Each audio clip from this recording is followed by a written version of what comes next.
Constraint layout. Hello everyone. This is the video where we're going to talk about constraint layout. So as you know, I mentioned about the constraint layout in some of the previous videos, but I didn't really give you much information because I wanted to make a separate video on this topic after you learned a few of the skills. So the constraint layout has appeared with Android 3.0. And the constraint layout is an advanced model of the relative layout. Now, if you remember the relative layout, the components can take places according to each other's positions or relative to each other's positions. But there could arise some problems with different screen sizes.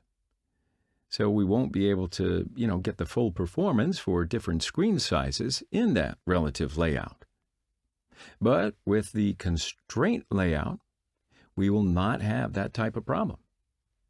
In the constraint layout, components can take place according to each other's positions and screen edges. So that way, these are the features that solve most of those problems and give us some flexibility in order to create different views for different applications on different devices. The constraint layout is a basic layout in Android Studio 3.0 and higher versions. So before any more delay, let's get to Android Studio and see constraint layouts in practice. So of course we have this project from before and we're continuing to build on it. So there's something that I want to show you in this project. So you can see here the main activity layout is linear layout. And now I want to show you how you can change this linear layout to the constraint layout. So I'll go to the XML code of this activity and delete linear layout. And then after that, I'll just write constraint layout.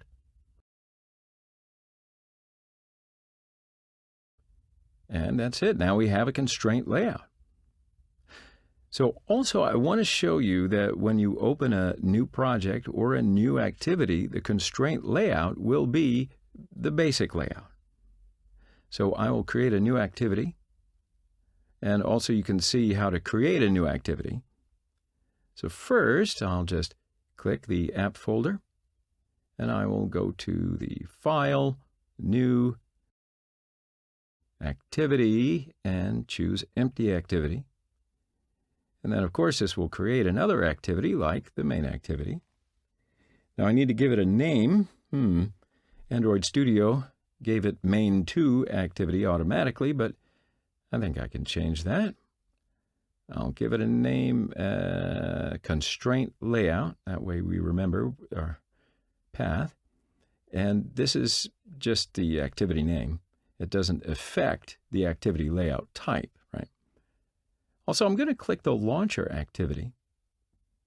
So when I run the application, this activity will be open first. And I'll just click Finish. And now Android Studio will create a new activity for me.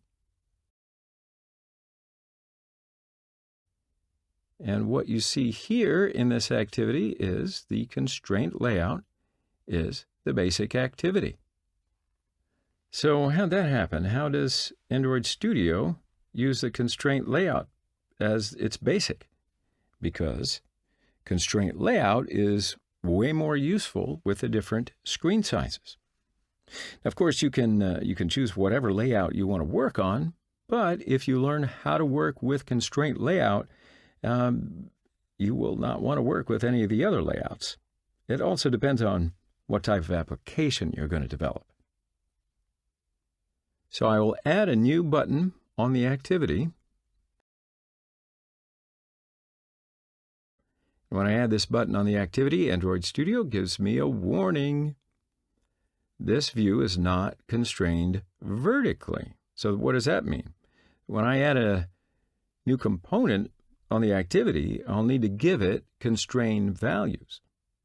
So if I run this application, this button will take a 0 position vertically. So let's run the application and see where this button takes its position. I put this button here, but will it stay in the same position? And so you can see when the application is opened, the button went to the 0, 0 position. So the reason for this is I did not define the constraints for this button. I wanted to show it to you, right? So it'll be the same for the other activity. In the main activity, I changed the linear layout to the constraint layout, but I did not define constraints. So because of this, when I run this activity, everything will take the 0, 0 position. So what if I want to define these constraints? How do I define the constraints? I definitely want to define the constraints, right? So in the constraint layout, we'll just have to give at least 2 positions vertically and horizontally for every item. And I'll do it like this. So for example, if I want to give a position for the left side, I will click the left side of the button and drag it to the left edge of the screen. And this will give the position for horizontal. I'll do the same for the vertical. And now this button is bonded to both sides. So now I can drag this button wherever I want, and when I drop it here, it will take a position from the top 180 dp and left 132 dp.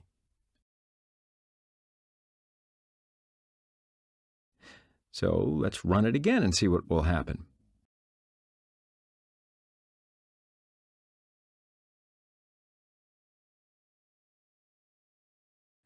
So the application opens, and what you see here is it takes its position. So also I can put this button in the center position. I'll just right-click on this button and choose Center horizontally or vertically. And I'll choose horizontal, but it does not take the center position because I need to delete the constraint. So after I delete the constraint, it takes the center position. Now, even if I give it a left and right position, it needs a top or bottom position. Android Studio gives us a warning because if I run an application like this, the button will jump to the 0 position vertically. So let's run it again.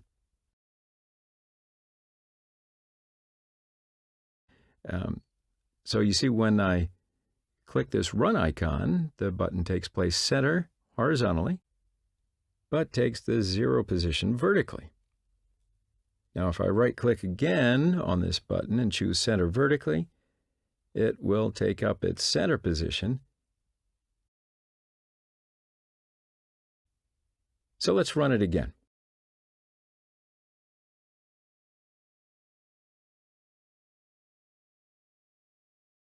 And you see, it's now in the center. Okay, so how can I delete these constraints? So when I click the edge of the button, it will be deleted.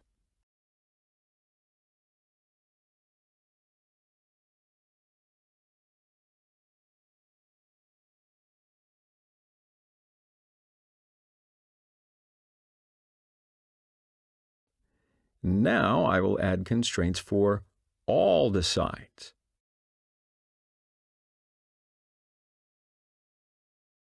Left, right, up, and down. Now there's a quick way to delete all of these constraints. There is an icon here. When I click this icon and click yes, it will delete all of the constraints. And now I'll give 2 sides boundings.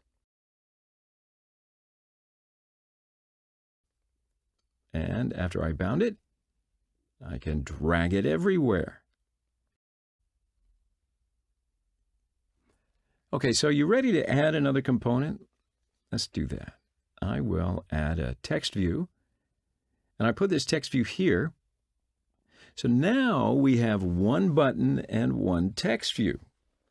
So I gave constraints for the button, but I didn't give it for the text view. So if I run the application, the text view will jump to 0, 0, right?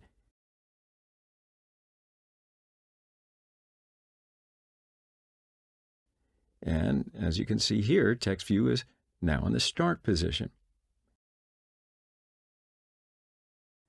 Now I can give constraints to the text view horizontally and vertically like this.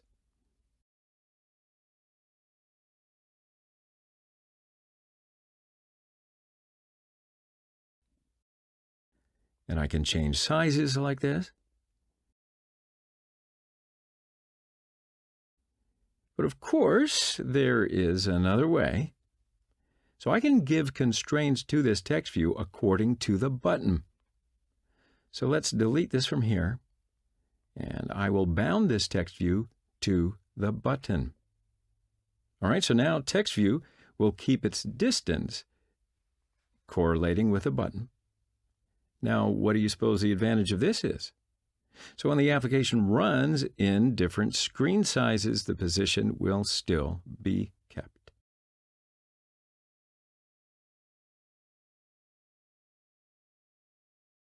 And when I drag the button to somewhere, the text view will follow it. And the text view takes the position according to the button. So now I want to show you how this design will be seen on the different screen sizes. You can change the screen types from here. Okay, so for example, I use 5 ink, 1080 by 1920, 420 dpi pixel screen, and I'll change 5.5 ink screen size. And now look at my design. Look at how that's seen. And you can see it here. Even though I change the screen size, it keeps the distance. And if I choose a tablet screen, it'll be seen like this. And you see that? So the constraint layout keeps the position of everything in the different screen sizes. Oh, and also, if I click the constraint layout and click this icon, it'll delete all the constraints. So if I run this application, the button and the text view will jump to the 0, 0 position.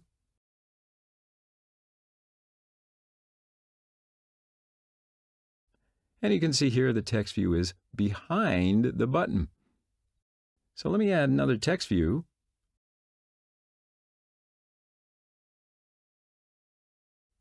And now we have one button and two text views, and all of them are in different positions because I did not give them any constraints.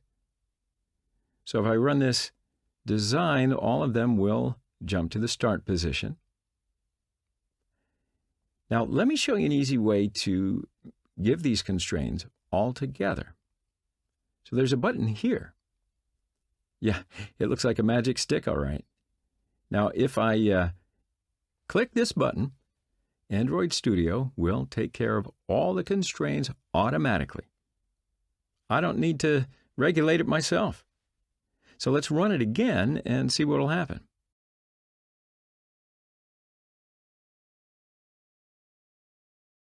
And what do you see here? Everything is in the same place. ConstraintLayout made the design itself automatically. You'll just have to put everything wherever you want and click the magic button. And then after that, the constraint layout will do everything auto-magically. And wow, if I didn't blow your mind, I certainly did mine. I think it's enough. And hey, you don't want to be bored. Let's do something else in the next video. I'll see you then. ListView. Hello everyone. So this is the video that we're going to talk about ListView.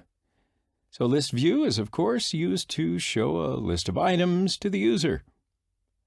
Now you can see an example of it in the picture. So for example, you can use a ListView in the phone contacts application. You can show phone numbers and names in ListView. And of course, the action is when the user clicks a name, the phone calls a selected person. Or you can also use the ListView in a message application. You can show the message list in ListView. You can give a lot of examples about the use of ListView, so I'm not necessarily going to give them all.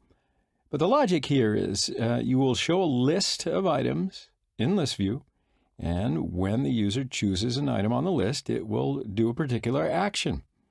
So why don't we just get right to it, get to Android Studio, and we'll see it in practice. So of course, you know that we have a project lurking here that we've been building on, and we'll continue to build this project. But before we start to create a list view, I want to show you what it will look like when we finish.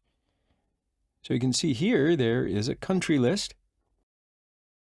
And when the user clicks a country on the list, a toast message will appear, and it will write each country that is selected by the user.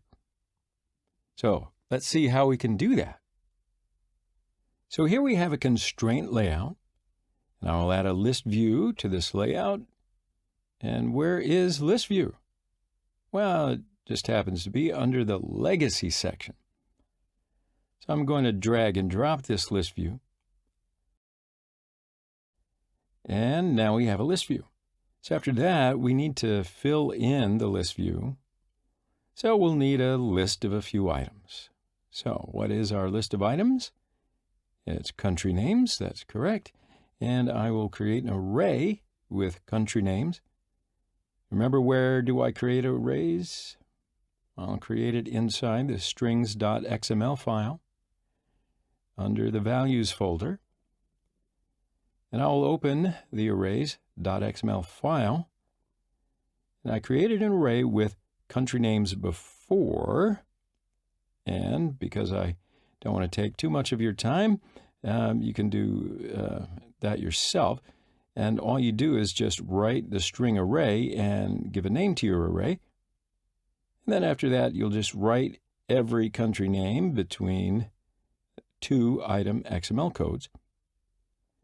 Everything you write between two item XML codes will be an item of the array. Okay, I wrote 16 countries names here, and so that means my array has 16 items. And now we have an array and a list view. So we can go to the Java side now. Come on, let's go. So I'll define list view and array on the Java side. I will write here list view, and after that, I need to give a name to this list view. So I'll give it the same name, list view. And also, I need to create and define an array. So I will write here array. And the name of the array would be countries as well. When I add closed brackets after the array name, Android Studio will create an array and its name will be countries. And then I will fill in this array with inside the onCreate method.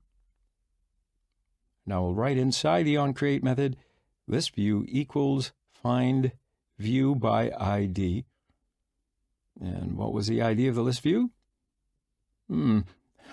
If you don't remember either, I will go back to the design page and check it. We did not give an ID to this list view. So I will give it list as its ID.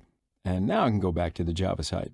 So I'll write inside the parenthesis r.id.list. In the second line, countries equals getResources.getStringArray r.array.countries. And do you see that? We've got an error. Okay, so this is good because we can learn how to solve errors, right?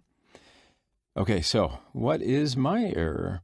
So I created the array wrong. So I need to define the type of the array. So I will change it to string countries and close brackets. So string is the type of array. Countries is the name of the array. And closed brackets creates array. So now the countries array is filled in with the country names. Cool. All right, so now we defined list view and array. So after that, we need to connect this list view and array to each other. How do you do that? Okay, I guess you're relying on me. So we will use the adapter for this. I heard some of you out there thinking it. So what is the adapter? Some of you may remember, some of you may not. So I'll just let you know that the adapter connects a data source and a view to each other. So the data source in this case is array, which is in here. View is list view. And I need to create an adapter. So I'll write here, array adapter, string adapter. And in the onCreate method, adapter equals new array adapter string. And adapter will take 3 parameters. First one is context. That means where this adapter will work. And I'll just write here this. So it will work in this class. Now the second is the ListView layout. So I need to define how the items will be seen in the list view. So there are predefined layout designs. So I can choose one of them. And I'll write here android.r.layout.simpleList item 1. And then the third one is the array name. So I'll write here countries. Now because the array name is countries, well, makes sense. And now after that, I need to assign this adapter to the list view. So go in here, ListView.set adapter, and that's it. And the list view is ready and it's full. So we filled in the list view. Let's run it and see it.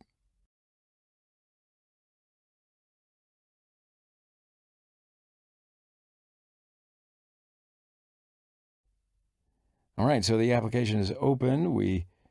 Now we transferred the country names to the list view. But when I click on an item in the list, nothing happens. It needs to show a toast message with which country I clicked. So we filled in the list view, but we did not define what will happen when the user clicks an item. All right, let's do it right now. So I need to add a listener to the list view. I'll write it here. ListView.set on item click listener. New adapter view dot on item click listener. I'll write my codes inside the on item click method. And I will write here parent dot get item at position.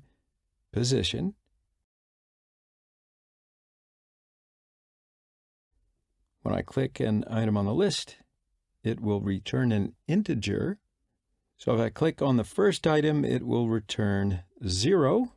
If I click on the second item, it will return 1. Click on third item, it'll return 3, and so on. So that means it will take the next of the items that I clicked from the list view. So I'll need to convert it to string.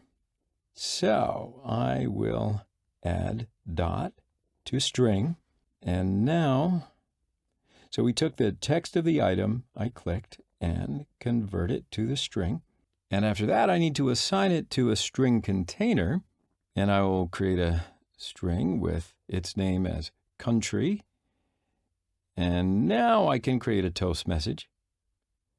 So I will write toast dot make text. And the toast message takes 3 parameters, and we talked about that before. The first one is get application context. Second is message. I'll write my message inside the quotation marks. The message is you selected plus country name. So whichever country I choose, it will write first you selected, and then after that, add country name. And then the last parameter is how much time it will stay on the screen. So I'll just write toast.length_long, and then lastly, .show. All right, so now it's ready. So let's run it again.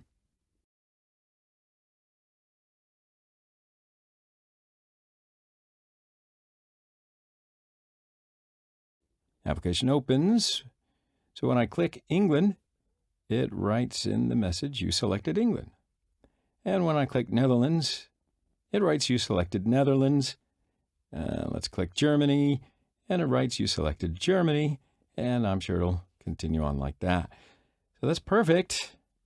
That's how ListView works in this video. Okay, so it's just the basic use of ListView. There are, of course, a lot of ways that you can use ListView, but I think it's enough for this level. So go back and practice if you want to. We'll finish up here, and I'll see you in the next video.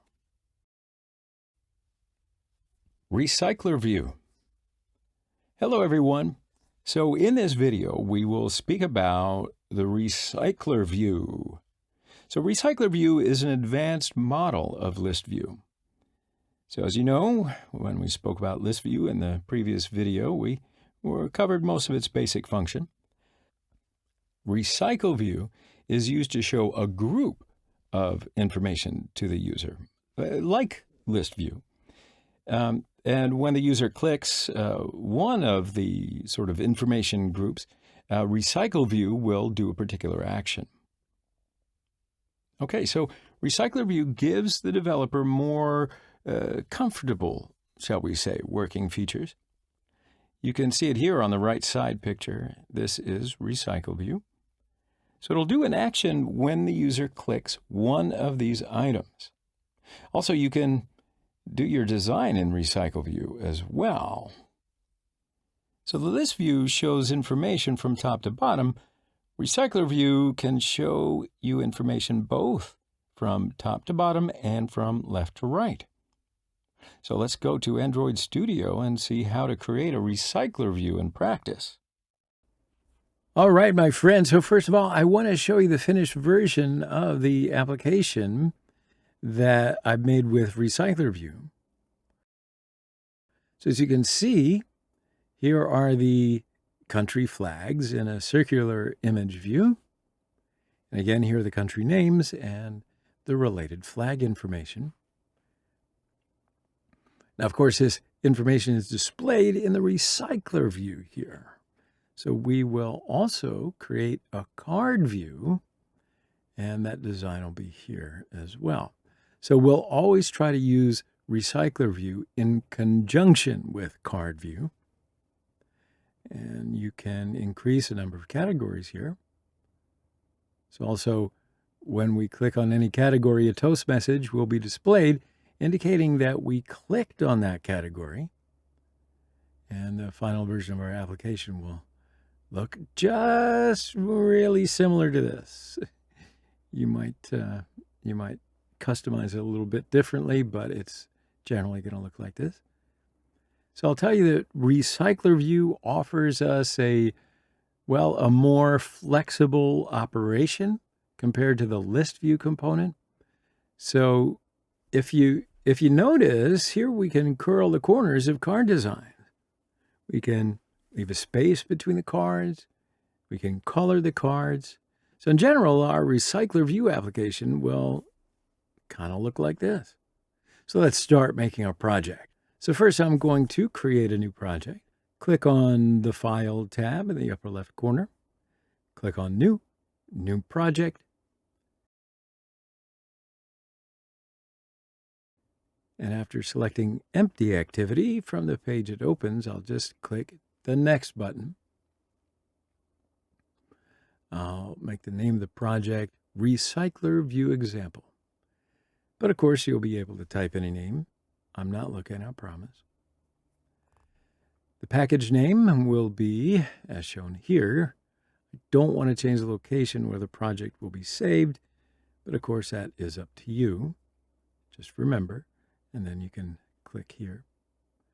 Now the minimum SDK can be API 21. All right, so finally, let's start creating our project by clicking on the Finish button. So our project is currently being created, and you can wait for just a little bit.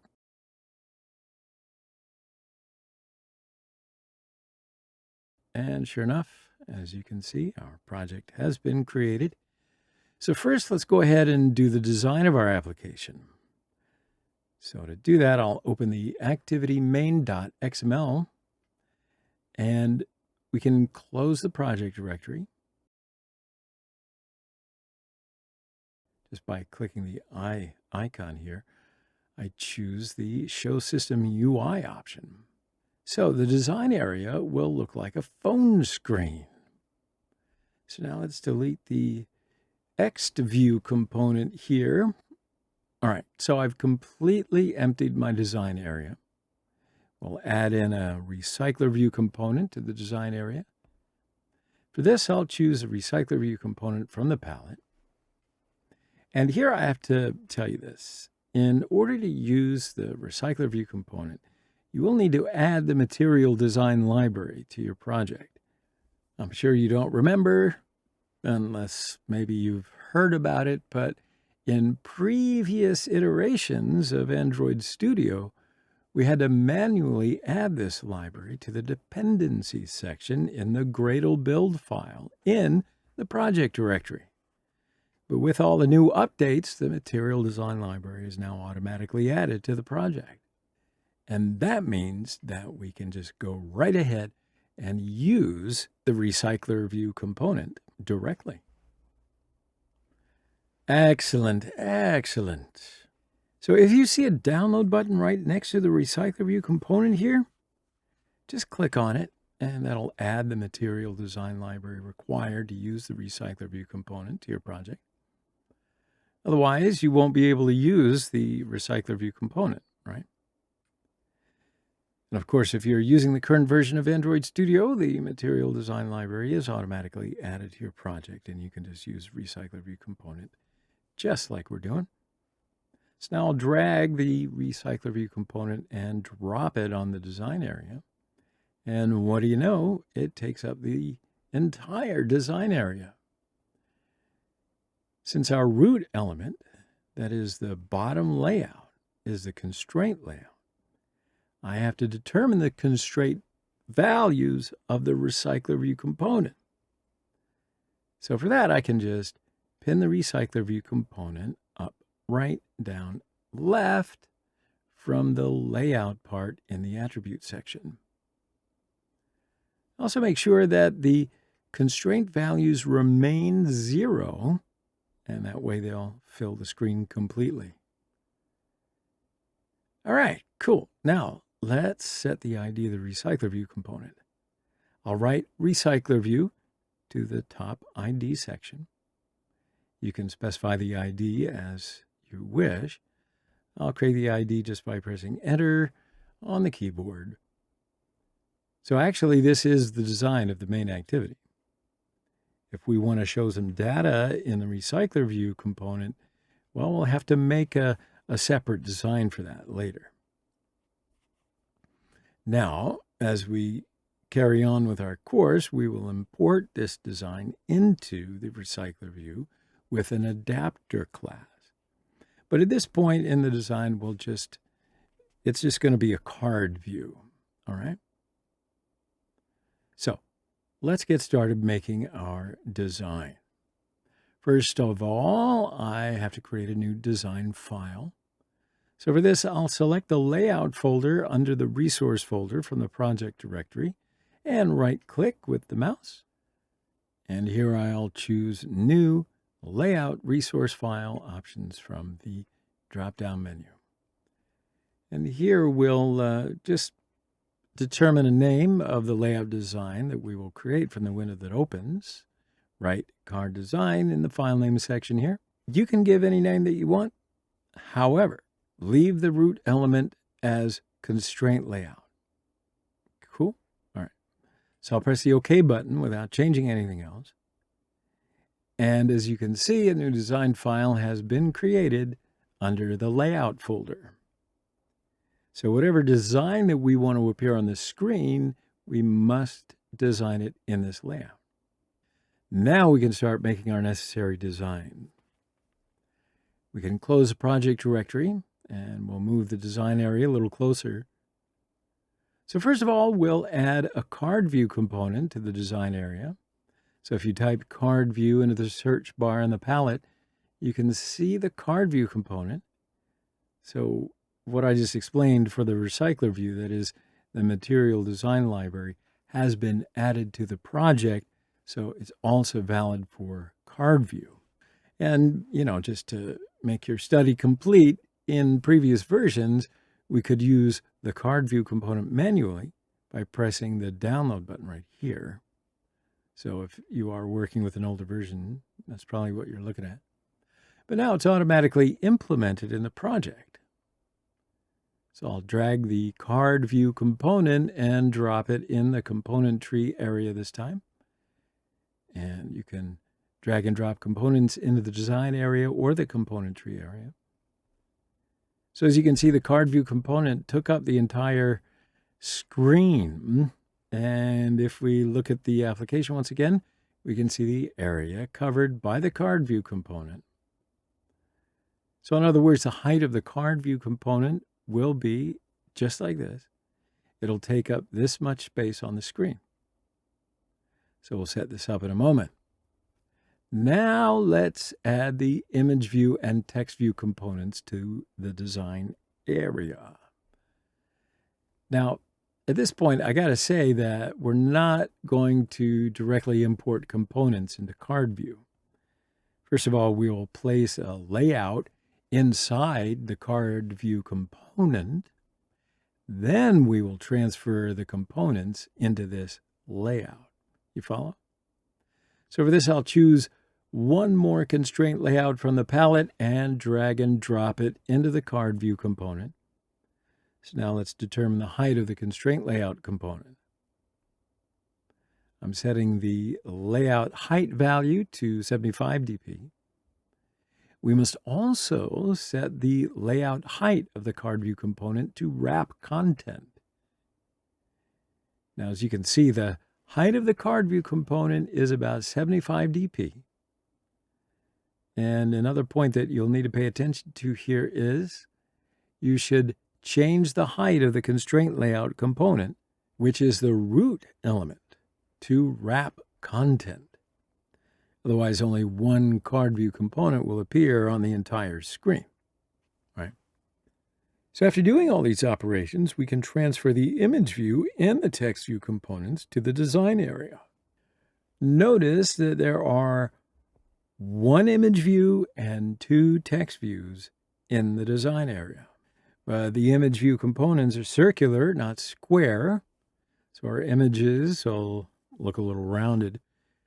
So to get this look, we'll need to add a different library to our project. So for this, I'll open my browser and I'll write circle image view GitHub in the search bar. I can click on the first result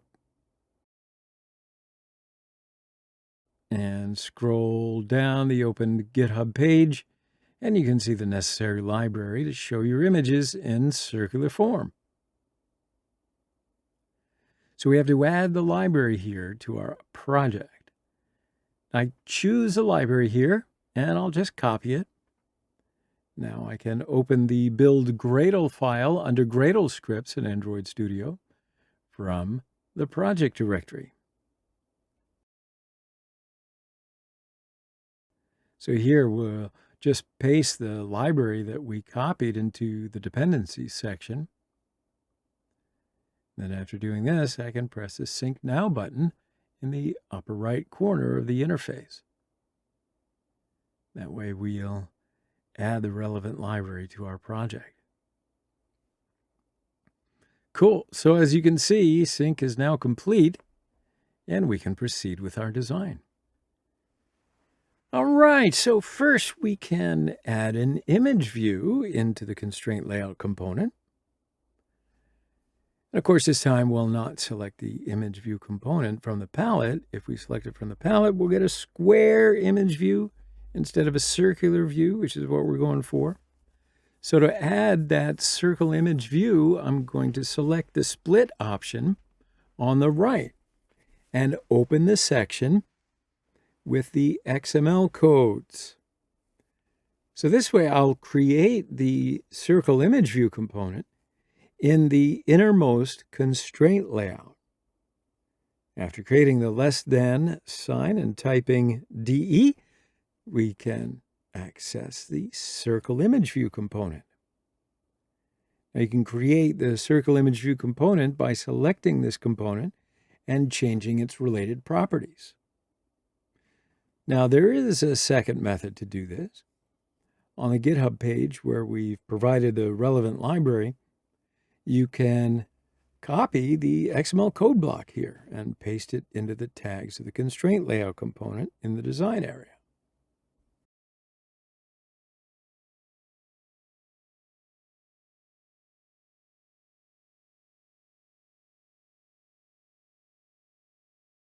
So yeah, that's it. Of course, we did not transfer the images that we will use to our project yet.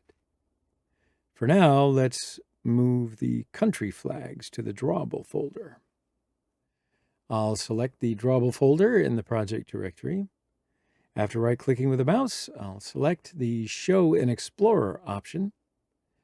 And from the window that opens, I'll open the drawable folder, not the drawable v24 folder, my friends, only the folder that says drawable. Now I can select the 3 flags that I have previously obtained from the internet and drag them into the drawable folder. All right, so that way we have now transformed the images that we will use to the drawable folder. Now, as you can see, these 3 images have been added to the drawable folder. Cool. You can view the images by double-clicking the mouse. All right, so now let's continue where we left off with the design. I can write the name of any of my images inside of Profile.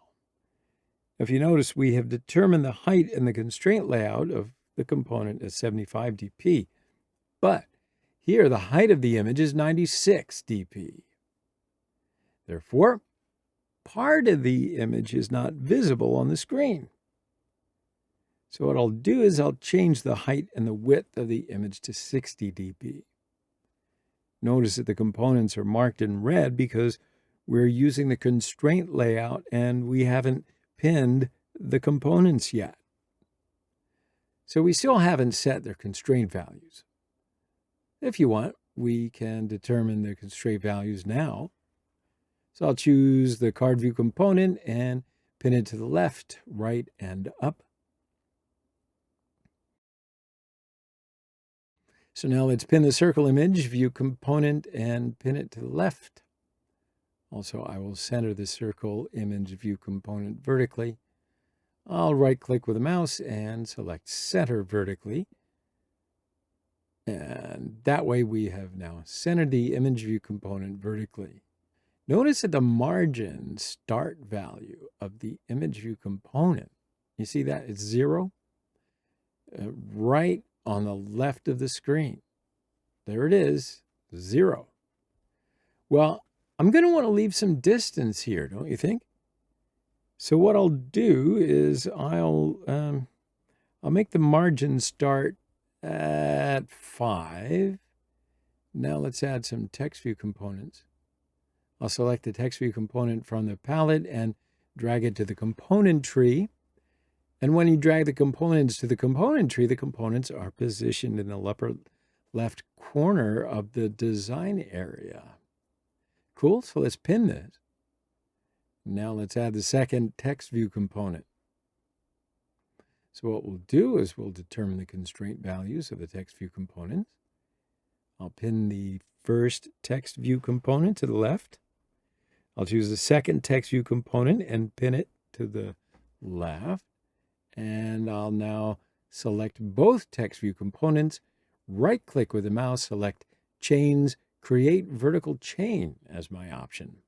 Thus, both text views will be connected to each other at equal distances vertically. Since there will be country names in the first text component, I want it to be more specific. Now, the second text view component can remain in the background. Therefore, I'll choose the first text view component. First, I'll determine its ID, and I'll write text view country name.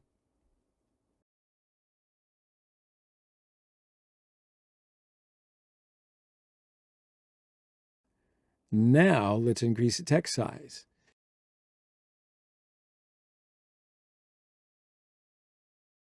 So if we do 24 SP, I think that'll be fairly obvious. I'll also make the text color black. So now we can select the second text view component, edit its ID as text view detail. Press enter on the keyboard. Now we can change the text size. I'll just make the text size 16, and I'll not change the text color. So it'll stay that way. And finally, let's change the ID of the image view component. I'll change to image view. All right, my friends, we actually finished our design in general. However, I would like to show you a couple of advantages of using the card view. So we'll select the card view component and just look at the attribute section. Now notice here, the card corner radius feature. All right, so using this feature, you can curl the corners of the card view component, like I mentioned before, maybe. But for example, let me just make this value 7 again. So by using the card elevation feature, you can add height to the card view component. So this feature is also 7 dp. We can also leave some space between each card view on the screen. So for this, let's select the card view component. I'll write margin into the search bar in the attributes section, and I'll make the layout margin value 7 dp.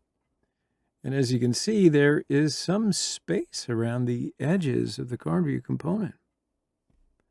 That's cool. So after selecting the card view component, we can change the background color just by using the background tint property.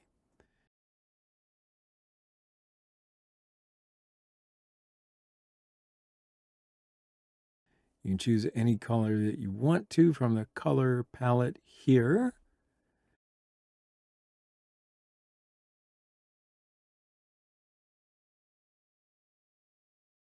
And if you want, we can choose a yellow color. So yeah, notice here that you can see the gap in the edges and the curvature in the corners of the card view component. All right, so we have completed our card view design. Now, I want to show you one more feature in order to learn how the card view design we made will look in the recycler view. In the activity main design from the attributes section, of course, we must select the RecyclerView component. Otherwise, we will not find the feature that we're looking for. So after selecting the RecyclerView component, we can select the card design that we made by using the list item feature. All right, so that way we can see in advance how our card design is going to be displayed on the screen. So when we run the application, our screen will look like this. All right, so we've finished the design section, my friends. We'll take a short break here, and I'll see you in the next lesson.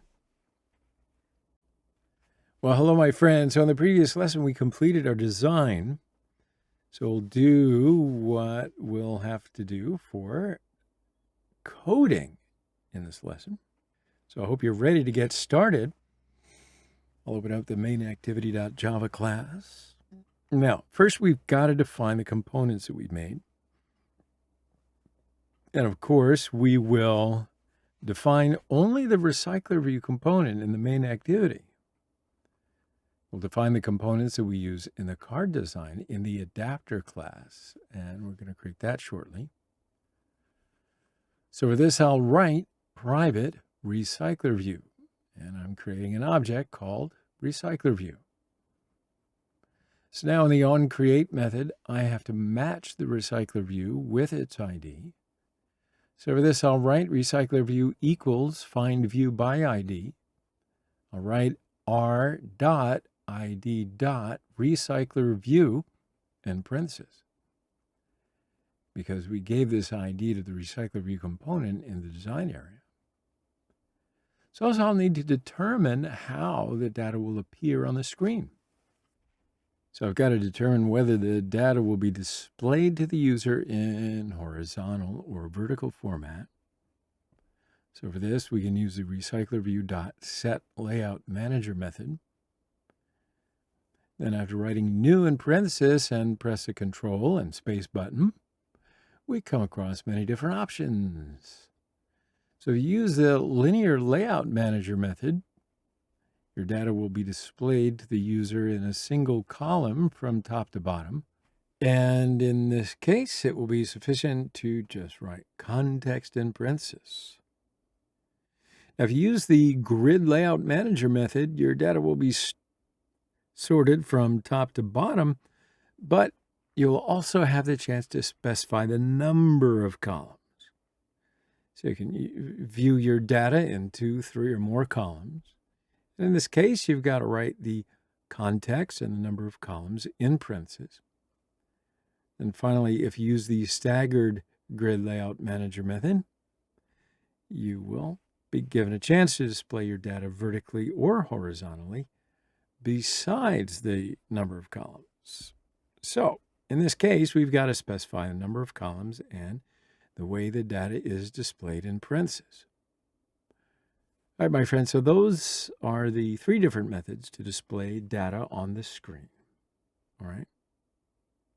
Now, since we will display the data one underneath each other, we'll choose the Linear Layout Manager method. So that means we must write the context parameter in parentheses. So context represents the activity that we are in. That's why I'm writing here main activity.this. Okay. So we defined the RecyclerView component. Now we need to transfer the country flags, country names, and detail information that we will show on the screen into the arrays. So for this, I'll create 3 array lists. Let's create the first array list. I'll write private array list. I'll create tags by pressing the less than button on the keyboard, and I will create this array for country names, so the type of the array will be string. I'll set the name of the directory as country name list. I'll write equals after typing new. I'll select the array list option by pressing the Control and Space keys on the keyboard. Cool, so now let's create the second array list. I'll create the second array list for detail information. So the type of the array will be string again. I'll set the name of this array to be details list. Now let's create the third array list. I'll create the third array list for country flags. So we'll keep the images inside the array. And the images are kept as integers in Android Studio, so the type of the third array will be integer. I'll set the name of this array as image list. All right, so we defined array lists. Now let's add the necessary information to these array lists. First, I'll add the country names. So for this, I'll write the name of the array, that is the country name list. Using the .add method, I'll write United Kingdom in parentheses as a string expression. So that's in double quotation marks. And that way, the first element of the array named country name list, the element with the 0th index, right, becomes United Kingdom. All right, so now let's add my second country name to the array. I'll write Germany in parentheses.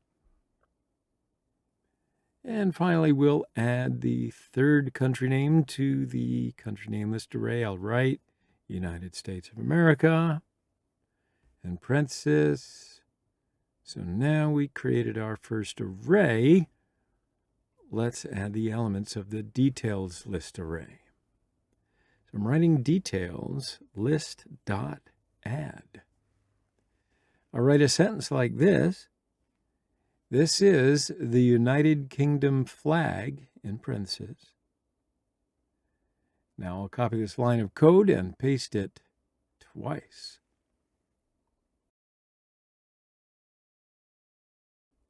I'm writing Germany here. So here I'm writing United States of America. All right. So now let's add the country flags. I'll just type in image list.add. As you can see, we must write an integer type expression inside the parentheses. And like I mentioned before, images are stored as integers, so we should write the position of the image that we will add in parentheses. So our images are in the project directory in the drawable folder within the resource folder. So in brackets, I'll write R, representing the resources folder, then .drawable, and finally the name of the flag in the drawable folder. And then similarly, I can add my other two flags to the image list array. I'll write r.drawable.germany, and then I can add the USA flag. All right, r.drawable.usa.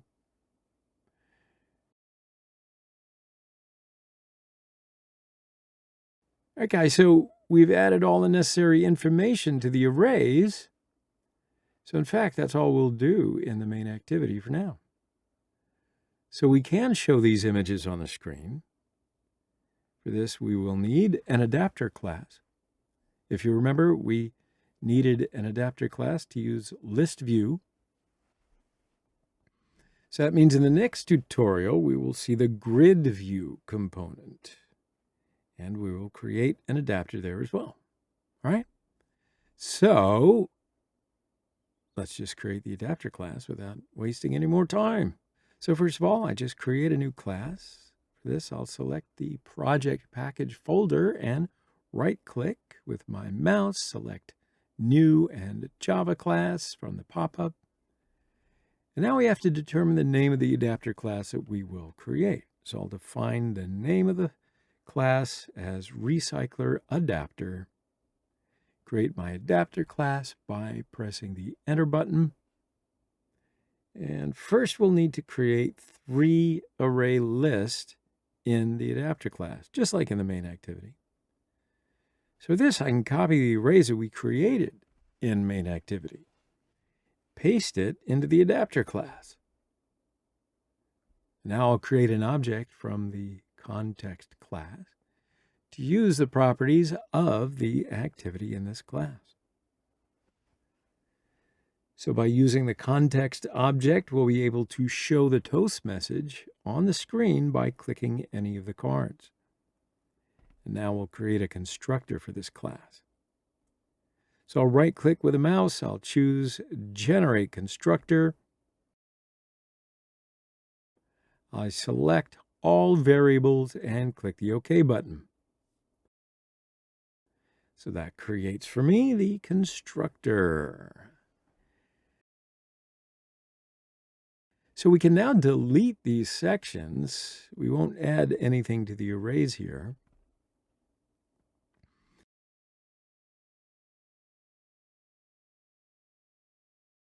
But now we will create an inner class within this class. So this class that we will create will represent the card design, and we will define the components in the card design in this class. So I'm writing public class. I'll set the name of this class to be Country View Holder. Also, this class will be derived from the RecyclerView.viewHolder class.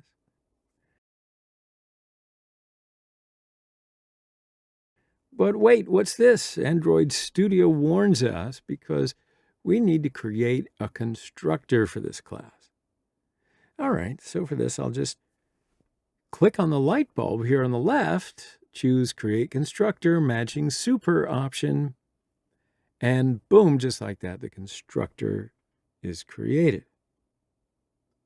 So now we can define here the image view and text view components that we use in the card view design. First of all, I will create two objects from the text view class.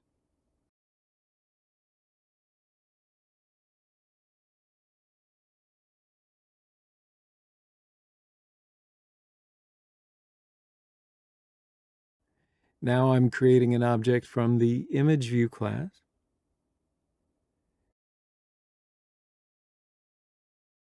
Now we will match the components to their IDs in the constructor. So I'll write text view country name equals, but here we can't do a match directly using the find view by ID method like in the main activity. To be able to use the find view by ID method, we must first access the card design that we created. So we'll make a match just by using the item view object representing the card design. So here I'm writing item view dot find view by ID. All right, r.id dot text view country name in parentheses. And similarly, I'll match the text view details component with this ID. So I'm writing item view dot find view by ID. I write r.id.text view details in parentheses. And that way we finish the process of defining the text view component. Now, similarly, I'll match the image view component with its ID. So I'm writing item view.find view by ID. I write r.id.imageView in parentheses. And that defines the components in card design. So now we'll derive the RecyclerAdapter class we created from the RecyclerView.adapter class.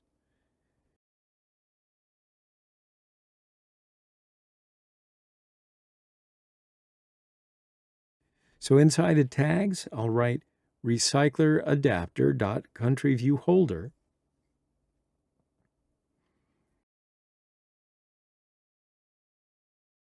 And now, as you can see, Android Studio is warning us again because there are methods that we have to implement. So I'll just click on the light bulb again. Choose Implement Method. And there are 3 different methods that we have to implement. So we just want to add all 3 of these. They are indeed required, so now they are added. So I want to talk a little bit more about these methods.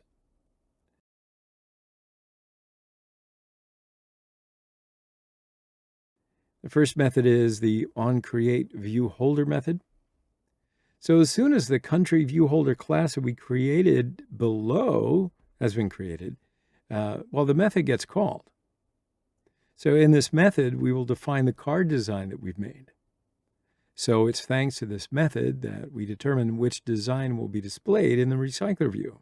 The second method is the onBindViewHolder method. This method is also a method in which we will specify what should be done when the design is created and then connected to RecyclerView. So in other words, we will show the data on the screen in RecyclerView using this method. Now the third method, getItemCount.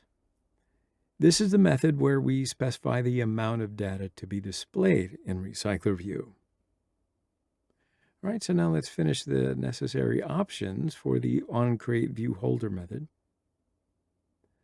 So first of all, I'll create an object from the view class, and I will transfer the card design into that. So we use the layoutinflator.from method to link a design we created to a view. And now I have to write parent.getContext, and that's going to be in parentheses. Here, the parent object given as a parameter is the object of the view group, that is, main activity. Now you can write here the context object that we created, or parent.getContext here. So I write .inflate outside parentheses. Now we'll write 3 parameters in parentheses. The first is the car design that we made.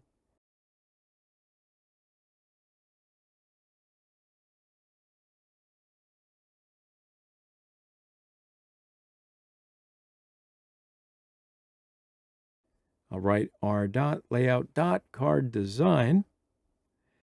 The second parameter is the parent object here. The third parameter will be false.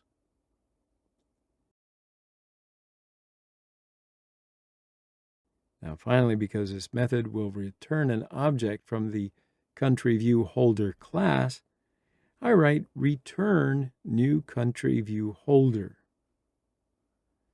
I'll write the view object in parentheses. Cool. So that finishes that method. Now, let's do what we need to do for the getItemCount method. So we've got 3 countries for this application, but we cannot know this number in more, well, when you make more complex applications. Such as when retrieving data from the internet or working with databases. That's what I'm talking about. So that's why we always write in here the size of the array that we created. So I write country name list.size. Now let's show the data on the screen. In the onBindViewHolder method, I'm going to transfer the data in the arrays to the components. So now let's write the country name in the text view country name. And of course, we won't be able to directly access the text view and image view components from here. That's why we've got to use the holder object here. So I'll write holder.textView countryname.setText method. I'll write country name list.get method in parentheses.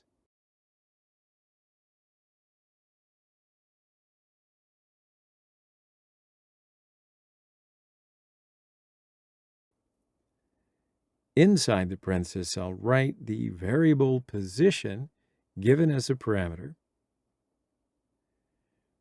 All right, and that way we print the country name in the text view component. So now let's show the detail information on the screen. So I'll write holder.textView detail.setText method. I'll write details list.get method in parentheses. Inside the parenthesis, I'll write the variable position given as a parameter. So finally, we can show the flags on the image view component. I'll write holder.imageView.setImageResource method. I'll write imageList.get. So that's in parentheses. Inside the parenthesis, I'll write the variable position given as a parameter. All right, so finally, we will need to do our necessary steps for the onBindViewHolder method. So for this, we'll need to send the ArrayList object that we created in the main activity to the adapter class. To do this, I will create an object from the RecyclerAdapter class in the main activity.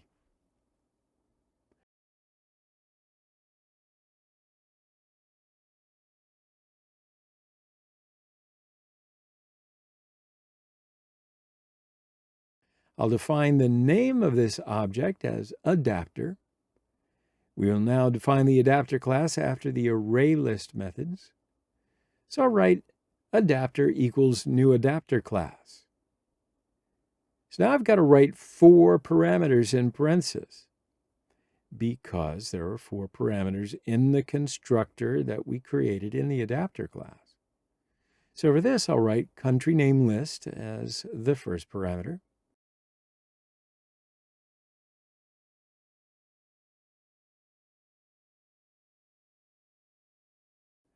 I'll write details list as the second parameter. I'll write image list as the third parameter. And I have to write context as a last parameter. So for this, I can write main activity.this as the context. And then finally, I have to set the adapter object in the RecyclerView. So to do that, I'll write the RecyclerView.setAdapter method. I'll write adapter in parentheses, and that will transfer the data from here to the adapter class. All right, so let's run it and test the application.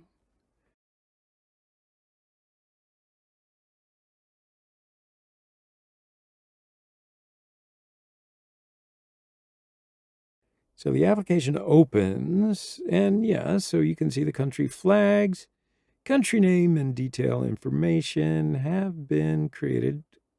Yeah, quite successfully. But we do have one last step left. So here, whenever we click on each card view component, we should create a toast message that tells us which category that we clicked. All right. So why don't we just go ahead and do that now? We will create the process of showing the toast message in the Recycler Adapter class in the onBindView holder method. Because we have defined the card view component here, and we must do all of those operations concerning the card view component from here. So I'll make the necessary coding in the onBindView holder method. First of all, I'll need to define the card view component. And I do this in the card view holder class.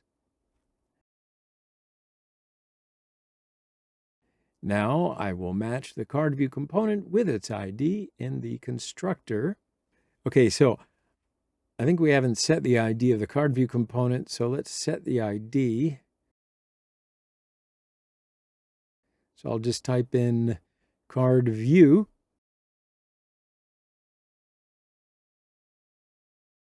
I'll open the adapter class again and match the card view component to its ID. All right, card view equals item view dot find view by ID. I write r dot ID dot card view in parentheses. Now let's add a click feature to the card view component. All right, holder dot card view dot set on click listener. All right, new in parentheses, and after leaving a space, I'll select the view.onClickListener method just by pressing the Control and Space keys on the keyboard. Now, lambda is used instead of this method. So if you hover your mouse over the view.onClickListener method here, you will see a description text pops up, right? So from here, if you choose the Replace with Lambda option, you'll actually get a simpler look. Of course, there's really no difference between the two uses. It's just looks a little simpler and cleaner to me. Now, so now we can create our toast message. So first of all, we will determine which card view component was clicked. How do you do that? Well, just use the position parameter here. I'll also create an if-else statement. So if the position parameter is 0, that is, the first card view component is clicked, we can create a toast message. If we choose the create a new toast method, after typing toast, it will automatically generate the toast message. So we need one context object to create the toast message. And that's why we created an object from the context class at the very beginning of the adapter class. Otherwise, we wouldn't be able to create the toast message, right?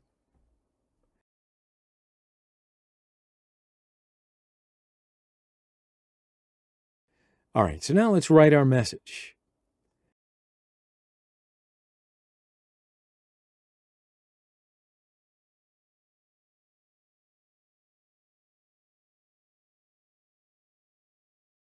And now let's create our other situations similarly. If the position parameter is 1, that is the second card view component is clicked, then we can create a new toast message.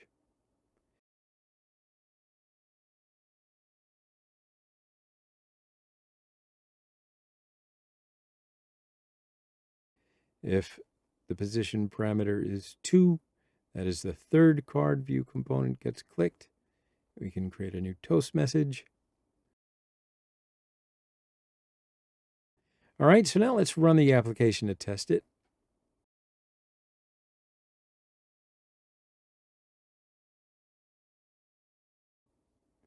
Application opens. I'll just click on the first card view component. Hey, there you go. Perfect. So we've created the toast message very successfully. So sure enough, my friends, this is how the RecyclerView component is made and how useful it is. I know perhaps you might be a little confused, but in general, these actions that we do are fixed and they don't really change much. So let me just summarize what we've done here, right? So first of all, you need to add one RecyclerView component to the main activity.xml design. Then you have to create one card design that you will show on the screen.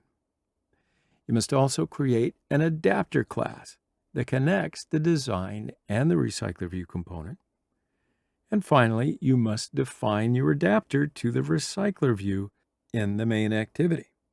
All right, that's it. It's pretty easy. All right, so why don't we take a short break here, and I'll see you in the next lesson. GridView. Hello, everyone. Today in this video, we're going to talk about GridView. So GridView shows items in a two-dimensional grid. You can design rows and columns in GridView. It's similar to RecyclerView and ListView. And if you remember, the items are shown from top to bottom in the ListView. And the RecyclerView items are shown from vertical or horizontal. But you can only choose one orientation, right? So in GridView, you can use 2 dimensions to show your items.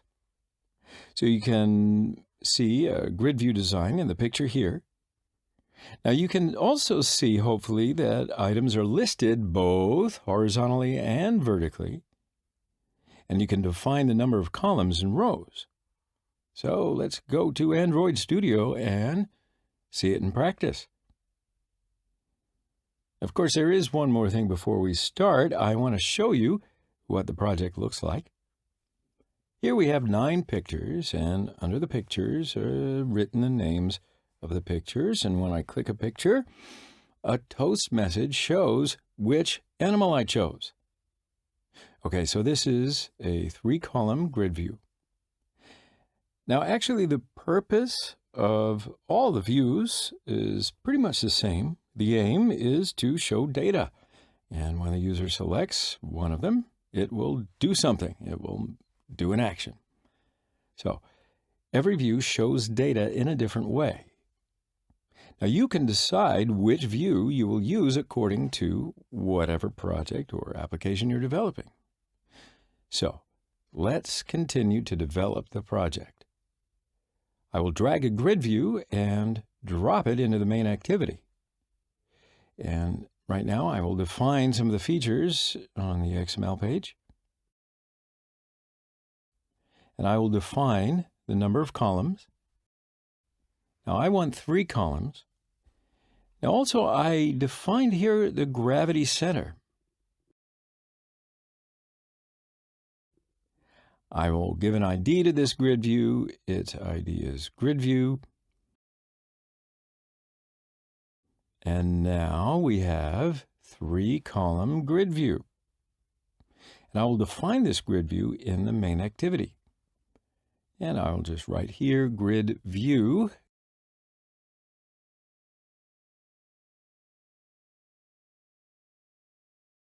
GridView equals find view by ID r.id.GridView. Great, so now I need to create 2 array lists. Now, these are for pictures and animal names. So I'll just create it in here. The first one is a string array list for the names, and its name is text.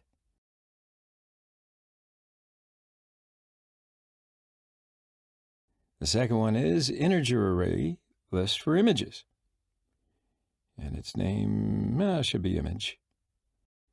So now I'll need to fill in these array lists. I'll do it by creating a new method below. Public void fill array.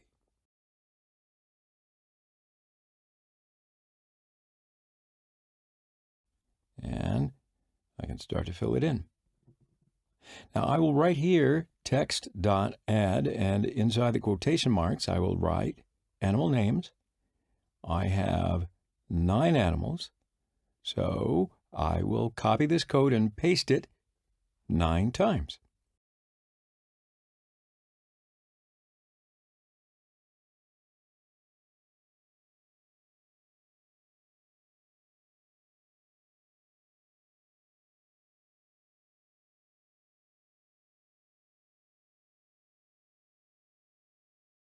So now I will fill in the image array. But before I continue, I will need to add images into the project.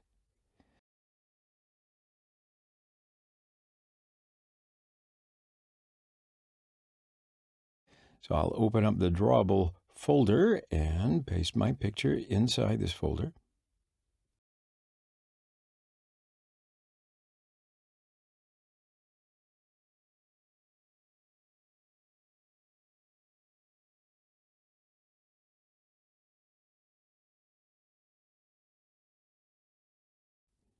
And now I can continue.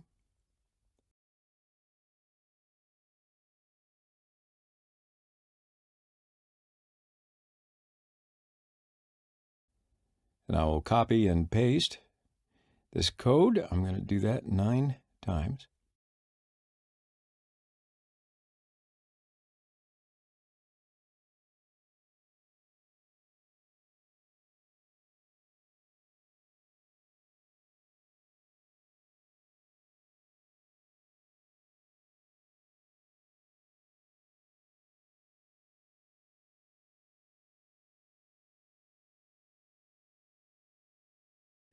Okay, so after the arrays are finished being filled in,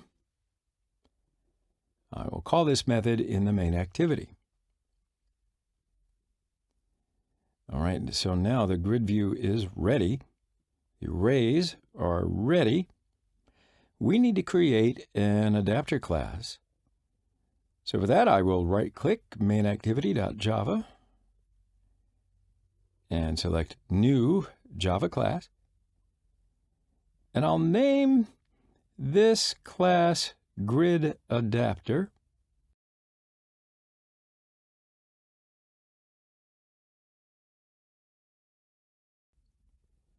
Now this adapter class will extend the base adapter. And then after that, I will click this lamp to implement the methods. And it will implement 4 methods. Okay, so now we have the getCount method, the getItem method, the getItemID method, as well as the getView method. Great, so before we continue in the adapter class, I'm going to do another thing. So you know that every item in GridView has its own layout. So we need to create this layout first. So I'm going to right-click the Layout folder and select New, Layout Resource File. I need to give a name to this layout file. The name could be GridView Layout.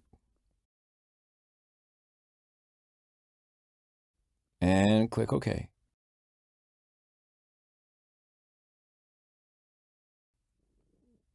Now I need to design this layout. So inside this layout, I need 1 image view and 1 text view. I will change the constraint layout to linear layout.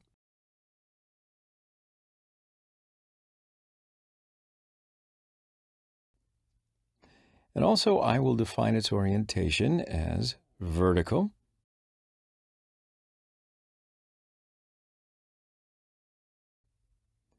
And I will add an image view. I'll select an image for the default one.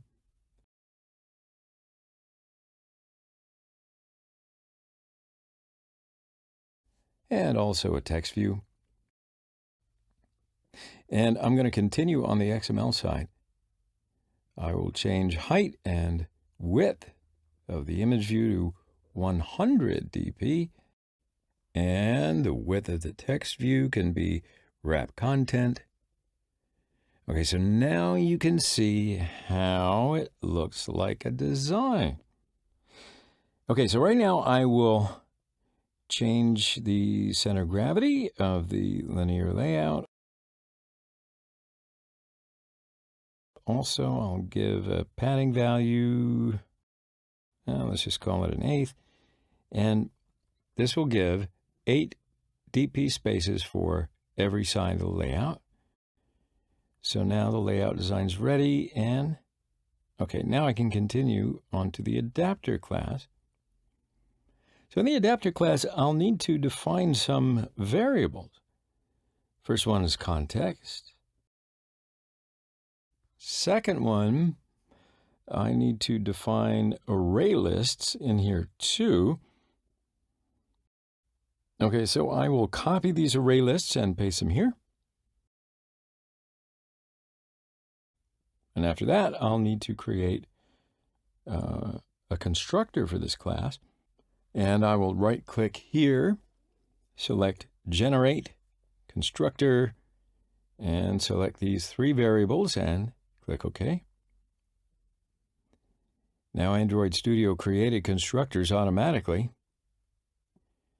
And after that, I'll change this return to 0. So you can remember that from the recycler view. If this is 0, the grid view will be empty. So it should be the number of the element. And I'll write here text.size. So it'll return the number of elements of the text array. And it will create a number of the array size from this layout. I'll need to define a view variable. Now, first of all, I'll create an object from the view class.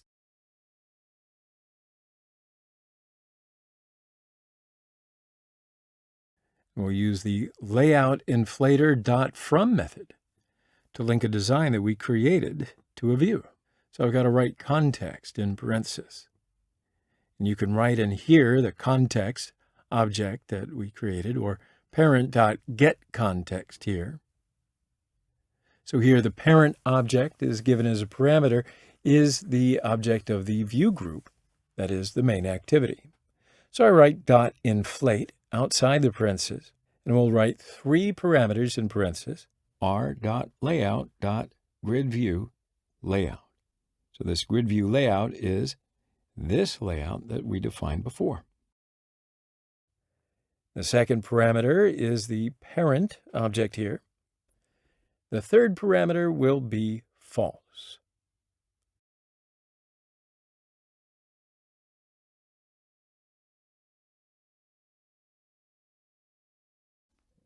All right, and now that that's done, I'll need to define text view and image view here.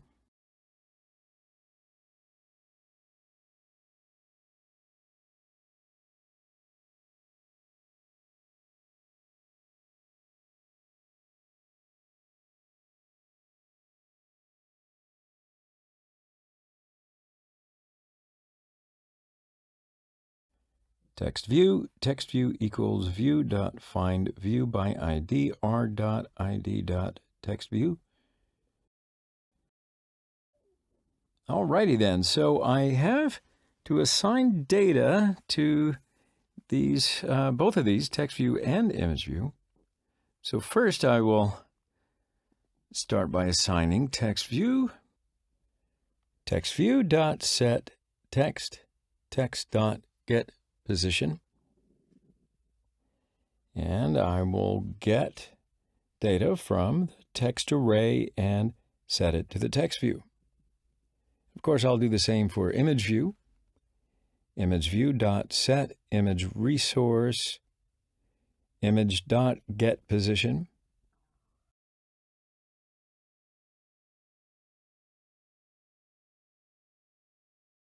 And then the last one, it should be return view. And the adapter class is ready. All right, so now that that's done, I will create an object of this adapter class in the main activity. So the grid adapter equals new grid adapter, and it will take on 3 parameters.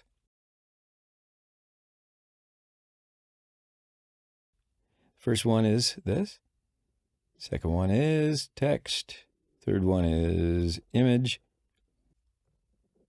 Context, text, image. And after that, I will set this adapter to the grid view. GridView.setAdapter, adapter. All right, so it looks easy, right? Well, let's run it and see if it's correct.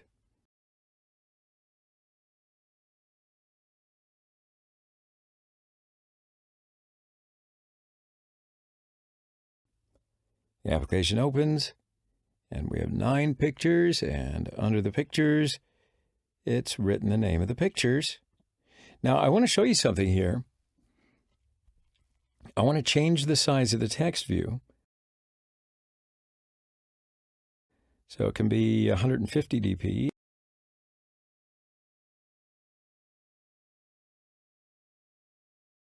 And let's run it again.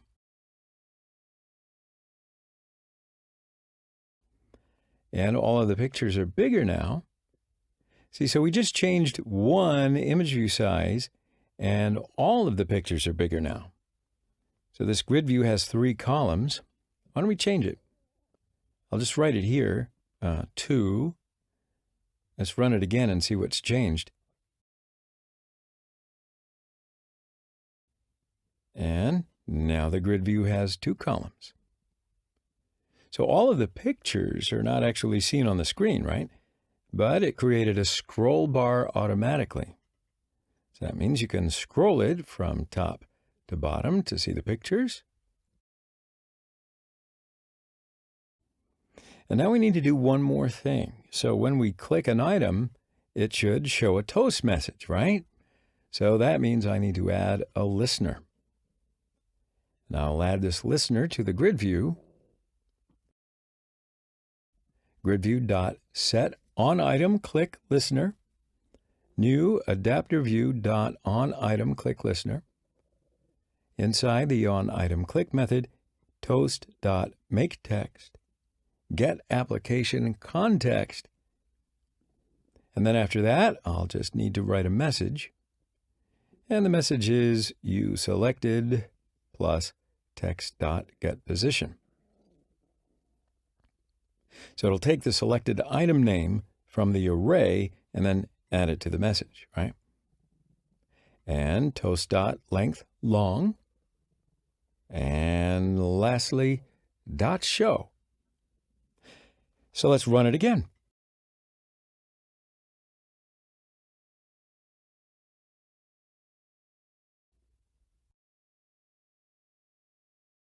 All right, so it's working. So when I click an item, it shows the toast message.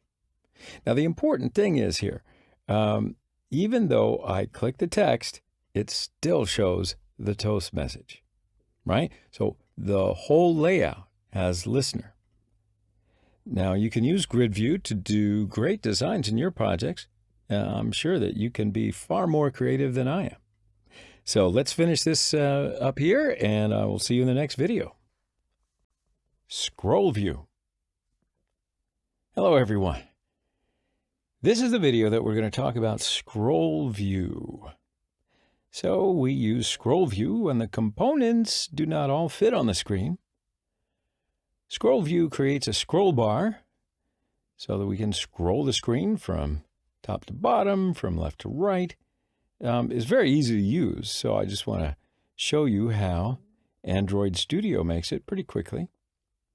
So I've got a project here, and before I start, I want to show you what it looks like when we finish. So you can see here that there are 8 buttons in the application. They don't all fit on the screen. And there's a scroll bar on the right side of the screen. And the user can scroll top down. And let's see how we can do this. So in the main activity XML file, there's a constraint layout. And I'll delete the constraint layout and write ScrollView.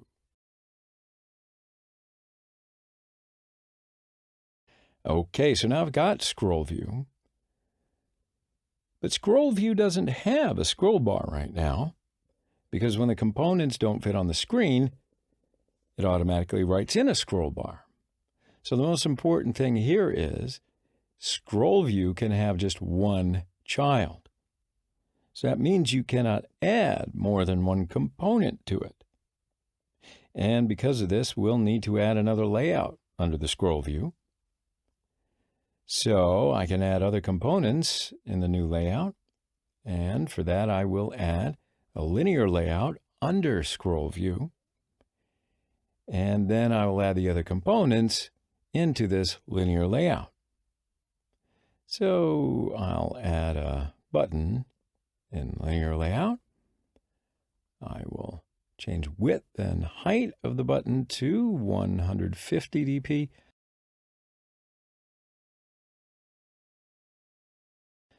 And also I'll change the text of the button to button number 1.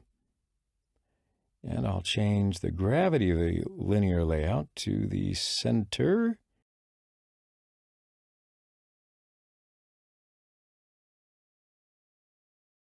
Now that's done. I'll copy this button and paste it 3 times.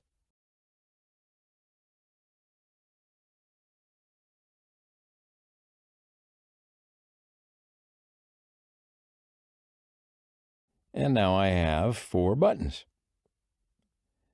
So I'll change the names and IDs because, of course, each ID should be unique.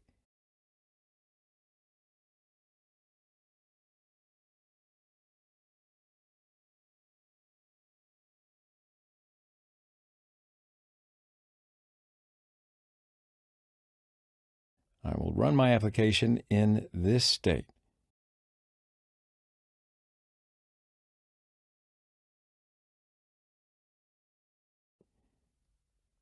Okay, so you can see here that there is no scroll bar because 4 buttons fit on the screen.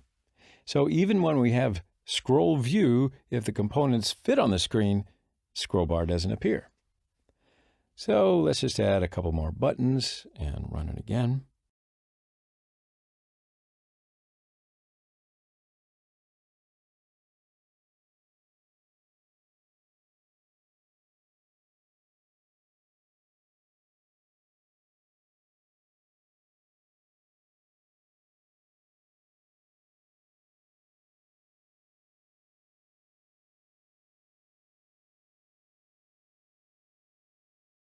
Now we have a scroll bar, and we can scroll the screen from top to bottom. So this is a vertical scroll view. Can we do it horizontally? So first, I'll just change the orientation of the linear layout, and let's make it horizontal. Okay, so now the buttons are shown horizontally on the screen. I will run my application this way, and let's see, it doesn't work, or does it? Let's change the orientation of the linear layout, and you see, no, it's not working. So what do we do? So let's add horizontal scroll between scroll view and linear, and its width and height can be wrap content, and I'll just put linear layout between these 2 XML tags. And I'll cut this from here and paste it under linear layout.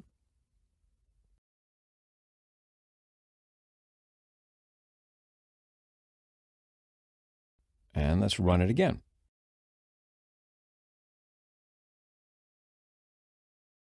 There it goes. It's working horizontally now.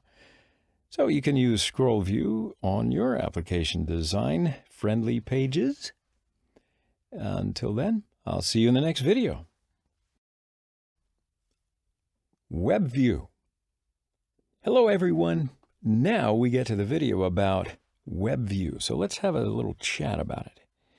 WebView is used to show internet sites in Android applications. So you can use WebView to show an internet site in your application. I'm sure you're very familiar with that, so let's go to Android Studio and see how you build it in practice. So using WebView is really very easy. So I have a project here, and I will just add WebView to my project. It happens to be under the widget section. So I'll just drag it and drop it under relative layout. Layout width and height of the WebView can stay as match parent. And I'll define this WebView in the main activity.java file. I'll just write here WebView.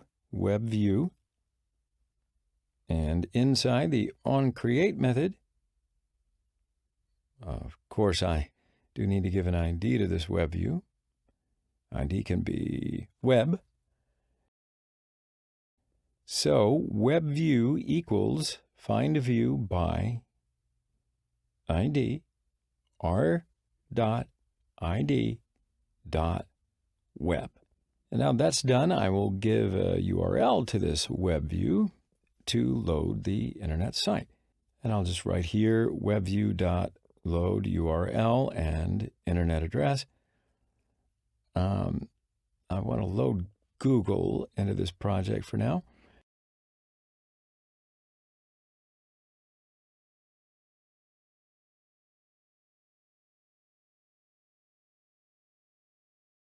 But if I leave it like this, it will open this site in an external explorer. Okay, so that's why I'm going to need to add this code. WebView.set WebView client, new WebView client.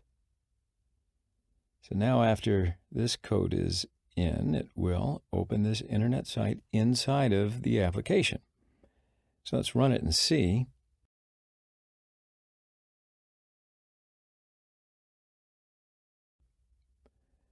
So the application is open, but the website is not loaded. Now, well, that's because if an application wants to connect to the internet within the device, it needs to ask for permission. So you can't connect to an internet site using a person's device without that permission. I think we talked about that before. Why don't you go back and have a look at the permissions video if that doesn't make sense. So where do we get the permission? Let's get it from the manifest file. So I will write in the manifest file, uses permission. And then after that, it shows me the permissions. And one of the permissions is internet. So then I can take the internet connection permission from the user. And the second one is Wi-Fi state. And I'll need to get the user permission to use its Wi-Fi connection. And the user will see these permissions when downloading the application. And of course, say yes. And let's run it again. So again, it's not working. Do you know why? I mean, I know why it's not working, but I just want to show this to you. So after Android 9, yeah, this is the problem that you got. So I'm not going to tell you too many details about this, but you should just know that if you see this error, you need to add this code line into the application section in the manifest file. So I'll write this, you know what, I think I wrote this code before. And then so after that, I can just run my application with all the peace of mind that I can muster.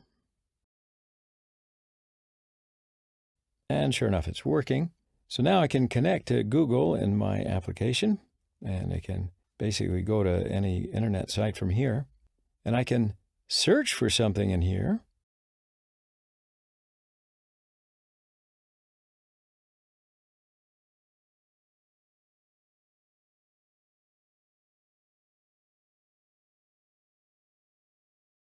But when I click the back button, it won't go back. It closes the application. So here's a problem we need to solve.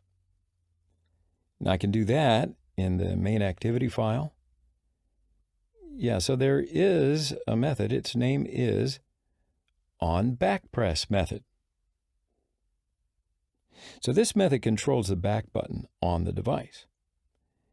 And I will write in this method if WebView.canGoBack, WebView.goBack, else apply backpress method.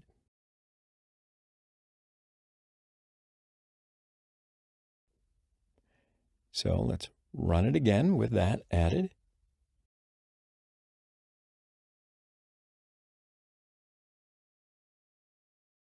Okay, so Google is opened, and I'll write Android to search.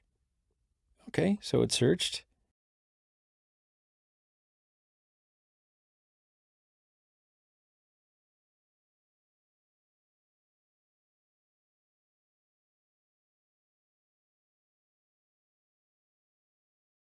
And when I press the back button, it goes back to the previous site until the previous site history is finished. And then after it finishes the previous site, it closes the application. So this is basically how we use WebView within Android applications. I hope this is useful for you because you can include it in the applications that you will construct, develop, and deploy. I will see you in the next video. We've got some great stuff in store now that you know some basics.